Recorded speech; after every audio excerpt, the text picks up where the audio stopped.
মধ্যপ্রাচ্যে যুদ্ধের দামামা ক্রমেই জোরালো হচ্ছে। একের পর এক শক্তিশালী রণতরী পাঠিয়ে চাপ বাড়াচ্ছে মার্কিন প্রেসিডেন্ট ডোনাল্ড ট্রাম্প। এমন উত্তেজনাকর পরিস্থিতির মধ্যেই ভিডিও বার্তায় হাজির হলেন ইরানের সর্বোচ্চ নেতা আয়াতুল্লাহ আলী খামেনি। আল্লাহই যথেষ্ট শিরোনামে প্রকাশিত ওই বার্তা প্রকাশ্যে আসতেই উদ্বেগ বাড়ল আন্তর্জাতিক মহলে। খামেনির এই বার্তা কি কেবল মনোবল জাগানোর চেষ্টা, নাকি বড় কোনো সংঘাতের পূর্বাভাস?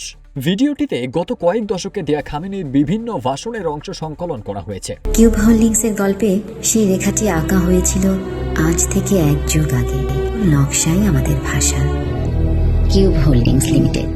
সেখানে তিনি জনগণকে ভয় না পেতে আহ্বান জানান এবং বলেন, আতঙ্কিত হওয়ার কোনো প্রয়োজন নেই, আল্লাহই যথেষ্ট। খামেনির দফতরের এই বার্তা এমন সময়ে এলো যখন যুক্তরাষ্ট্রের সঙ্গে উত্তেজনা এবং সম্ভাব্য সামরিক হামলার আশঙ্কা নিয়ে ইরানের ভেতরে উদ্বেগ বাড়ছে। ভিডিওটির মাধ্যমে জনগণকে মানসিকভাবে স্থির ও সাহসী থাকার বার্তা দেয়া হয়েছে।